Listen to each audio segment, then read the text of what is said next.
கடகராசியில் மனோகாரகன் என்று சொல்லக்கூடிய சந்திரன் ஆளக்கூடிய ராசி. அதனால தான் இந்த கடகராசி என்பவர்களுடைய மனம் அப்படிங்கிறது ஒரு ஆழமான மனமாக இருக்கும். உள்ளுணர்வு அதிகம் உள்ள ஒரு நபர்களை இந்த கடகராசி என்பவர்கள் இருப்பாங்க. அன்பு, பாசம், கருணை, கற்பனை திறன் இது எல்லாமே இவங்களுக்கு கொஞ்சம் அதிகம். தாய் பாசத்துக்கு நிகரான ஒரு பாசத்தை தரக்கூடியவங்க இந்த கடகராசி என்பர்கள். ஏன்னா இங்கே சந்திரன் ஆட்சியாக அமர்ந்திருக்கக்கூடிய ஒரு காரணத்தினால இந்த கடகராசி என்பர்களுக்கு சந்திரனோட அருள் பரிபூரணமாக இருக்கும். அதே நேரத்தில் தாய் பாசத்துக்கு நிகரான ஒரு அன்பையும் ஒரு நம்பிக்கையும் தரக்கூடிய ஒரு நபர்களாக தான் பெரும்பாலும் கடகராசி என்பர்கள் இருப்பாங்க. இந்த கடகராசியில் குரு உச்சமாகிறார். ஏன்னா குரு அப்படிங்கிறது ஞானக்கடவுள், கல்வி, நல்ல ஒரு அதிர்ஷ்டத்தை தரக்கூடிய கடவுள். இப்போ குரு நம்மளுடைய கடகராசியில் உச்சமாகி அமர்ந்திருக்கிறார். இறை அருள் பரிபூரணமாக கிடைக்கக்கூடிய ஒரு யோகமுள்ள ஒரு கிரக அமைப்பு இந்த கடகராசிக்கு அப்படின்னு சொல்லலாம். நல்ல ஒரு சிந்தனையாளர்களாக இருப்பாங்க. அதே நேரத்தில் குரு இந்த காலகட்டத்தில் உச்சமாக இருக்கிறதுனால நீங்கள் ஒரு முறை உங்களுடைய குலதெய்வ கோயிலுக்கு போய் வழிபட்டுட்டு வாங்க. இந்த கடகராசி செவ்வாய் நீச்சமாகிறார். கடகராசிக்காரங்க பெரும்பாலும் பார்த்திங்கன்னா செவ்வாய் நீச்சமாக இருக்கிறதுனால யாருக்கிட்டையும் அதிகமாக சண்டை போடுறது உங்களுக்கு பிடிக்காது. எல்லா இடத்துலையும் கொஞ்சம் சமாதானமாக பேசணும் அப்படின்னு நினைப்பாங்க.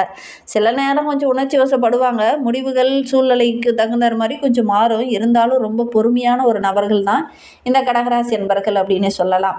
அதே நேரத்தில் நிறைய தடைகள் வரும். அந்த தடைகள்லாம் முறியடிச்சுட்டு வெல்லக்கூடிய அமைப்புள்ள ஒரு ராசி தான் இந்த கடகராசி அப்படின்னு சொல்லலாம். இந்த கடகராசி நீர் தத்துவத்தை அடிப்படையாக கொண்ட ஒரு ராசி.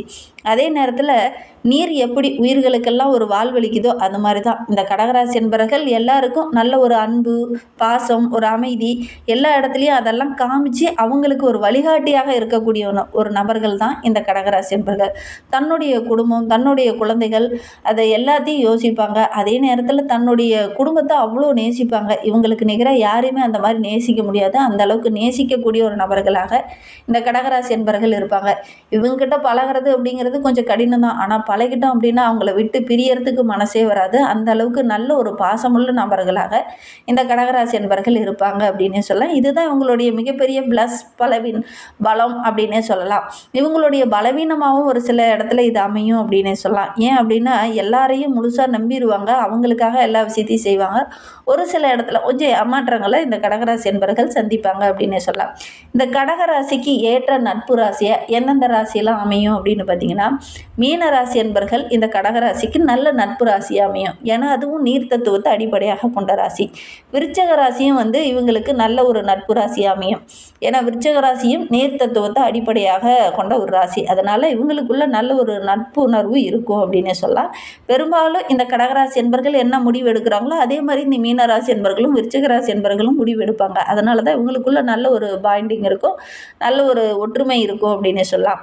மற்ற ராசிக்காரங்களாம் ஒத்து வராதா அப்படின்னு பார்த்தீங்கன்னா, ரிஷபம், கன்னியும் பூமி தத்துவத்தை அடிப்படையாக கொண்ட ராசி. அதுவுமே நம்மளுடைய கடகராசிக்கு ஒத்து வரக்கூடிய ஒரு ராசிகளாக தான் பெரும்பாலும் அமைக்கும். அவங்க கூட நண்பனாகவோ அல்லது வாழ்க்கை துணையோ இவங்களுக்கு அமைஞ்சிச்சு அப்படின்னா கண்டிப்பாக அந்த கடகராசி என்பவர்களுடைய வாழ்க்கை அப்படிங்கிறது ரொம்ப சிறப்பாக இருக்கும் அப்படின்னு சொல்லலாம். கடகராசி அப்படின்னாவே கருணை. அந்த கருணை ஒரு சில இடத்துல உங்களுக்கு பலமாக இருக்கும். ஒரு சில இடத்துல பார்த்திங்கன்னா இவங்களுக்கு கொஞ்சம் பலவீனமாக அமைந்துடும். ஏன்னா பலம் அப்படின்னா நிறைய உறவுகள்லாம் அவங்க கூட சேர்ந்துருப்பாங்க. பலவீனம் அப்படின்னு பார்த்திங்கன்னா மிகப்பெரிய அது வலிமை. அதே நேரத்தில் அன்பை கொடுத்துக்கிட்டே இருக்கும்போது அவங்க அந்த அன்பை திருப்பி கொடுக்காத போது கொஞ்சம் பலவீனமாக இவங்களுக்கு அமைஞ்சிரும் அப்படின்னே சொல்லலாம். நம்ம தொடர்ச்சியாக இவங்களை பற்றி நிறைய விஷயங்கள் தெரிஞ்சுக்கலாம். ஜூலை மாத கிரக அமைப்புகள் இந்த கடகராசிக்கு எப்படி இருக்குது அப்படிங்கிறதையும் தொடர்ச்சியாக தெரிஞ்சுக்கலாம். இந்த வீடியோவை நீங்கள் இப்போ தான் ஃபஸ்ட் டைமாக பார்க்குறதா இருந்தால் நம்ம சேனலை சப்ஸ்கிரைப் பண்ணிக்கோங்க. கூடவே இருக்கிற பெல் ஐக்கானையும் கிளிக் பண்ணிக்கோங்க. அப்போ தான் நாங்கள் போடுற ஒவ்வொரு வீடியோவுமே உங்களுக்கு நோட்டிஃபிகேஷனாக வரும். நீங்கள் கடகராசி அன்பராக இருந்தால் நம்ம சேனலுக்கு ஒரு லைக் கொடுத்துக்கோங்க. கடகராசியில் நீங்கள் எந்த நட்சத்திரத்தில் பிறந்தீங்க அப்படிங்கிறத மறக்காமல் எங்களுடைய கமெண்ட் பாக்ஸில் தெரிவிங்க.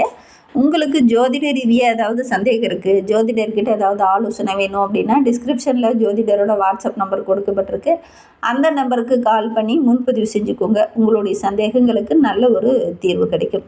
இந்த கடகராசி என்பர்களை பொறுத்த வரைக்கும் அன்பால் எல்லாத்தையும் சாதிக்க முடியும் அப்படின்னு நினைப்பாங்க. சில நேரங்களில் கொஞ்சம் ஏமாற்றங்களும் உங்களுக்கு நிகழும், மனவேதனைகளும் வரலாம். இருந்தாலும் அன்பு அதிகமாக கொடுத்தோம்னா அதற்கேற்ற பலன் கிடைக்கும் அப்படின்னு நம்புவாங்க இந்த கடகராசி என்பர்கள் அப்படின்னு சொல்லலாம். வாழ்க்கையில் முழுமையாக அவங்க நம்பக்கூடிய ஒரு விஷயம் அப்படின்னு பார்த்திங்கன்னா அன்பு தாங்க எல்லாமே. அன்பை கரெக்டாக கொடுத்துட்டோம்னா போதும், எல்லாமே நமக்கு சாதகமாக தான் அமையும். ஒரு சில இடத்துல புரிதல் உணர்வு மட்டும் கொஞ்சம் கரெக்டாக இருக்காது. அதை நம்ம கரெக்டாக விளக்கி சொன்னோம் அப்படின்னா நல்ல ஒரு பிரகாசமான ஒரு முழு நிலவாக நம்ம பிரதிபலிக்க முடியும் அப்படின்னு நம்புவாங்க இந்த கடகராசி அன்பர்கள் அப்படின்னே சொல்லலாம். இவங்களுக்கு பெரும்பாலும் பார்த்தீங்கன்னா, அன்பு பார்த்தீங்கன்னா, அந்த வளர்பிறையும் தேய்பிறையும் மாரி தான் இவங்களுடைய அன்பு பெரும்பாலும் இருக்கும் அப்படின்னே சொல்லலாம். முழு நிலவா வரும்போது நல்லா பிரகாசமா எரியும். தேய்பிறையா போகும்போது பார்த்தீங்கன்னா, கொஞ்சம் வாழ்க்கையில சின்ன சின்ன ஒளிகள் வந்து கொஞ்சம் குறையிற மாரி ஒரு சூழ்நிலை ஏற்படும் அப்படின்னே சொல்லலாம். திங்கட்கிழமையில இவங்க வந்து சந்திரனை நினைத்து வழிபடுறது, அம்மன் வழிபாட செய்யறது, அதுவும் சாந்தமான அம்மனை வழிபடுறது, சிவபெருமானை தரிசிக்கிறது திங்கட்கிழமையில. இது எல்லாமே நம்மளுடைய கடகராசி என்பவர்களுக்கு ரொம்ப நல்லது. குறிப்பா நீங்க ஒரு நல்ல விஷயம் செய்ய போறீங்க அப்படின்னா, உங்களுடைய தாய் தந்தையார்கிட்ட ஆசீர்வாதம் வாங்கிக்கிட்டு நீங்க எல்லா நல்ல விஷயம் செய்யுங்க. கண்டிப்பா அது வந்து நல்ல ஒரு மேன்மைய பெறும் அப்படின்னே சொல்லலாம். ஏன்னா தாய் தந்தையார் தான் உலகம். அந்த தாய் தந்தையார வணங்கிட்டு நீங்க செய்யற காரியங்கள் எல்லாமே உங்களுக்கு வெற்றியா அமையும். நம்பிக்கையோடு எப்பவுமே எந்த விஷயத்துல உங்களால போய் உங்களுடைய குலதெய்வ கோயில்ல வழிபட முடியல, சந்திர தரிசனத்த செய்ய முடியல அப்படின்னா கூட, வீட்ல தாய் தந்தையர் இருக்காங்க இல்லையா? அவங்க கிட்ட கொஞ்சம் ஆசீர்வாதம் வாங்கிட்டு நீங்க எந்த ஒரு விஷயத்த செஞ்சீங்கனாலும் போதும், நல்ல ஒரு முன்னேற்றத்த எதிர்பார்க்கலாம். உங்களுடைய கனவுகள் எல்லாமே நனவாகும். எந்த இடத்துலயும் தாய் தந்தையரை விட்டு கொடுக்காதீங்க. அவங்களுக்காக நில்லுங்க. அது வந்து உங்களுக்கு மிகப்பெரிய ப்ளஸ்ஸா அமையும் அப்படின்னே சொல்லலாம். எல்லா இடத்துலயும் அவங்கள விட்டு கொடுத்து நீங்க பேசுனீங்க அப்படின்னா, ஒரு சில இடத்துல உங்களுக்கு கெடுதல் நிகழக்கூடிய ஒரு சூழ்நிலை அமையும். நீங்களே பிராக்டிகல் லைஃப்ல கூட நீங்க யோசிச்சு பாருங்க. அது மாரி ஒரு சில நிகழ்வுகள் நடந்திருக்கலாம். உங்களுக்கு அந்த மாரி ஏதாவது நிகழ்வுகள் நடந்திருக்கா அப்படிங்கிறத மறக்காம எங்களுடைய கமெண்ட் பாக்ஸ்ல இந்த கடகராசி என்பர்கள் யாராவது பார்த்துட்டு இருக்கீங்க அப்படின்னா தெரிவிங்க. சரி, இந்த கடகராசி என்பர்களுக்கு வருகின்ற நாட்கள் எப்படி இருக்கு? இந்த ஜூலை மாத கிரக அமைப்புகள் எப்படி இருக்கு? அப்படிங்கிறத தொடர்ந்து பார்க்கலாம். உங்களுடைய ராசியில குரு பகவானும் சுக்கிரனும் உச்சம் பெற்று அமர்ந்திருக்கிறாங்க. பண வரவு தாராளமா கிடைக்கும். ஏன்னா 2 சுப கிரகங்கள் ராசியிலேயே உச்சம் பெற்று அமர்ந்திருக்கிறது மிகப்பெரிய ப்ளஸ் நம்மளுடைய கடகராசிக்கு அப்படின்னே சொல்லலாம்.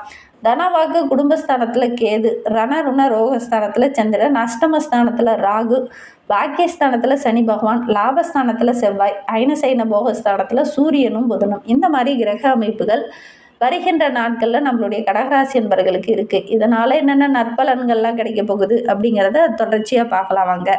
கடகராசிக்கு இந்த காலகட்டம் அப்படிங்கிறது ஒரு சிறந்த அணுகுமுறை காலகட்டம் அப்படின்னே சொல்லலாம். ஏன்னா சாதிக்க போகிறீங்க, உங்களுடைய திறமை வெளிப்பட போகுது, உங்களுடைய நிர்வாகத்திறனை பார்த்து ஊரே ஆச்சரியப்பட போகுது, உங்களுடைய குடும்ப நபர்களே உங்களுடைய நிர்வாகத்திறனை பார்த்து ஆச்சரியப்படுவாங்க. அந்த அளவுக்கு நல்ல ஒரு யோகமான கிரக அமைப்பு இந்த கடகராசிக்கு அப்படின்னு சொல்லலாம்.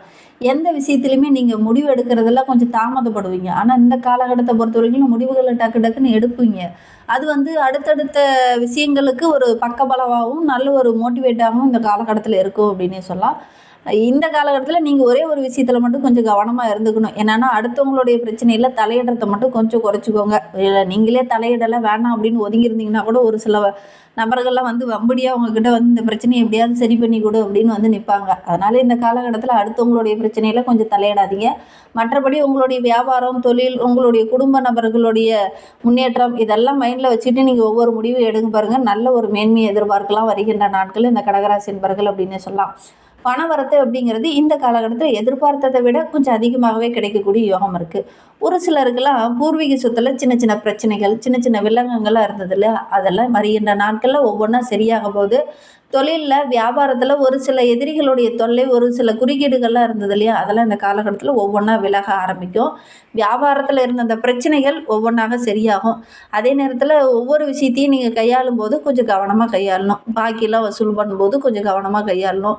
உத்தியோகத்தில் இருக்கிறவங்க ஒவ்வொரு ஃபைலையும் கவனமாக ஹேண்டில் பண்ணணும். இல்லை அப்படின்னா ஒரு சில இடத்துல ஃபைல் மிஸ் ஆகலாம், அல்லது தொலைந்து போகலாம், அல்லது டெலீட் ஆகலாம். இந்த மாதிரி ஏதாவது ஒரு விஷயங்கள் இந்த காலகட்டத்தில் இந்த கடகராசி என்பர்களுக்கு நடக்கும். வேலை செய்கிற இடத்துல கொஞ்சம் நல்ல பேர் கிடைக்கிற நேரத்தில் பார்த்திங்கன்னா இந்த மாதிரி ஏதாவது ஒரு பிரச்சனை வரும். அதனால் ஒரு சில பாதிப்புகள், மனக்குழப்பங்கள் இதெல்லாம் கொஞ்சம் ஏற்படக்கூடிய ஒரு சூழ்நிலை இருக்குது. அதனால் ஒவ்வொரு இடத்துலையுமே கொஞ்சம் கவனமாக இருந்துக்கிறது இந்த காலகட்டத்தில் இந்த கடகராசி என்பர்களுக்கு ரொம்ப நல்லது அப்படின்னே சொல்லலாம். கணவன் மனைவிக்கிடையே நல்ல ஒரு அனுசரணை இருக்கும். அதே நேரத்தில் நல்ல ஒரு புரிதல் உணர்வு இந்த காலகட்டத்தில் அதிகமாகும். உங்களுடைய செல்வாக்கு மற்றவங்க மத்தியில் ஒரு முன்னுதாரணமாக இருக்கும். வாழ்ந்தால் இவங்கள மாதிரி இருக்குண்டா பாரு, ஒய்ஃப் எப்படி வச்சுட்டு வாழ்கிறாங்க, அவங்களுடைய கணவர் எப்படி வச்சுட்டு இருக்காங்க அப்படின்னு ஒரு முன்னுதாரணமாக இந்த காலகட்டத்தில் நீங்கள் இருப்பீங்க. கணவன் மனைவியாக சேர்ந்து ஒரு முக்கியமான முடிவு எடுப்பீங்க. அதுவும் பார்த்திங்கன்னா மற்றவங்க மத்தியில் ஒரு பாராட்டுக்குரியதாக இருக்கும். விருந்தினர்களாக வீட்டுக்கு வருவாங்க. அந்த வருகை இருக்கிறனால வீட்டுக்குள்ளேயும் நல்ல ஒரு மகிழ்ச்சிகரமான சூழ்நிலை இந்த காலகட்டத்தில் காலகட்டத்தில் இந்த கடகராசி என்பர்களுடைய வீட்டில் இருக்கும் அப்படின்னு சொல்லலாம். உறவினர்கிட்ட நண்பர்கிட்ட இந்த காலகட்டத்தில் ஏதாவது ஒரு கோபம் வர்ற மாதிரி ஏதாவது ஒரு விஷயம் இந்த காலகட்டத்தில் நடக்கிறதுக்கான சூழ்நிலை இருக்குது. கோபத்தை குறைச்சிட்டு கொஞ்சம் நிதானமாக அனுசரணையாக இருக்கிறது இந்த காலகட்டத்தில் இந்த கடகராசி என்பர்களுக்கு ரொம்ப நல்லது அப்படின்னே சொல்லலாம். அதே நேரத்தில் நீங்கள் ஒரு சிலர்கிட்டலாம் இருந்து உதவி எதிர்பார்த்துருக்க மாட்டீங்க. திடீர்னு பார்த்தீங்கன்னா அவங்களும் உங்களுக்கு உதவிகரமாக இருப்பாங்க. இந்த வாரம் அப்படிங்கிறது எதுலேயுமே எச்சரிக்கையாக செயல்படுறது நல்லது. ஜூலை 15க்குள்ளே ஒரு சில மாற்றங்கள் நிகழ்கிறதுக்கான சூழ்நிலை இருக்குது. இருந்தாலும் கொஞ்சம் கவனமாக ஒவ்வொரு விஷயத்துலையும் இருந்தீங்கன்னா பெருசாக பாதிப்பு எதுவும் ஏற்படாது அப்படின்னு சொல்லலாம். ஒரு சில முக்கியமான முடிவுகள் எடுக்கும்போது பார்த்திங்கன்னா சின்ன சின்ன தடைகள் வர்றதுக்கான ஒரு சூழ்நிலை இருக்குது. கவனக்குறைவாக செயல்படுறதுக்கான ஒரு சூழ்நிலையில் இருக்குது. ஒவ்வொரு விஷயத்தையுமே அலசி ஆராய்ச்சி இறங்குறது இந்த காலகட்டத்தில் இந்த கடகராசி என்பர்களுக்கு ரொம்ப நல்லது அப்படின்னே சொல்லலாம். மாணவர்களை பொறுத்தவரையிலும் கல்வியில் மட்டும் நல்ல கவனமாக இருங்க. அது உங்களுடைய வெற்றிக்கு ரொம்ப உதவிகரமாக இருக்கும். சக மாணவர்கள் நண்பர்களுடைய பிரச்சனையெல்லாம் கொஞ்சம் தலையிட வேண்டாம். இந்த காலகட்டத்தில் இதெல்லாம் தவிர்க்கிறது உங்களுக்கு நல்லது. அந்தந்த வயதிற்கு ஏற்றார் போல் பிரச்சனைகள் வரதுக்கான ஒரு சூழ்நிலை இருக்குது. அந்த பிரச்சனையெல்லாம் கொஞ்சம் அவாய்ட் பண்ணிக்கிறது நீங்கள் நல்லது அப்படின்னே சொல்லலாம். இந்த கடகராசி என்பர்களை பொறுத்தவரையிலும் கடகராசியில் புனர்பூசம் 4ஆம் பாதத்தில் பிறந்தவங்களுக்கு இந்த காலகட்டத்தில் எதுலேயுமே வேகம் வேண்டாம். கொஞ்சம் விவேகத்தோடு செயல்படுறது நல்லது. நட்சத்திரத்தில் பிறந்தவங்க எல்லா விஷயத்தையுமே கொஞ்சம் ஆலோசனை கேளுங்க. எல்லாருக்கிட்டையும் ஆலோசனை கேட்க வேண்டாம். குடும்ப உறுப்பினர்கிட்ட கொஞ்சம் ஆலோசனை கேளுங்க. உங்களுடைய குலதெய்வ கோயிலுக்கு ஒரு முறை போயிட்டு வாங்க. ஆயில்ய நட்சத்திரக்காரர்களுக்கு இந்த காலகட்டத்தில் சுபகாரியத்தில் கலந்துக்குவீங்க அல்லது உங்களுடைய வீட்டிலே கூட ஏதாவது ஒரு சுபகாரியம் நடக்கக்கூடிய யோகம் இருக்குது.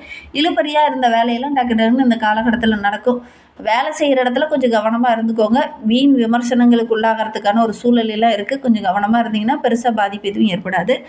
இதிலேருந்து விடுபடுறதுக்கு நீங்கள் ஒரு சில விஷயங்களை செய்கிறது நல்லது அப்படின்னே சொல்லலாம். ஏன்னா கிருஷ்ண பகவானை பிரார்த்தனை செய்யுங்க. எல்லா வழிகளுமே உங்களுக்கு கண்ணில் தென்படும். எல்லா கஷ்டங்களும் ஒவ்வொன்றா குறைய ஆரம்பிக்கும். மனதில் கொஞ்சம் மகிழ்ச்சி வரும். கிருஷ்ண பகவானை வழிபடுங்க. நல்ல ஒரு முன்னேற்றத்தை எதிர்பார்க்கலாம் இந்த கடகராசி என்பர்கள் அப்படின்னே சொல்லலாம். இந்த வீடியோவை முழுமையாக பார்த்ததற்கு நன்றி. ஜோதிட ரீதியாக சந்தேகம் இருக்குன்னா டிஸ்கிரிப்ஷனில் நம்பர் கொடுத்துருக்கோம். அந்த நம்பருக்கு கான்டாக்ட் பண்ணுங்கள். தேங்க்யூ.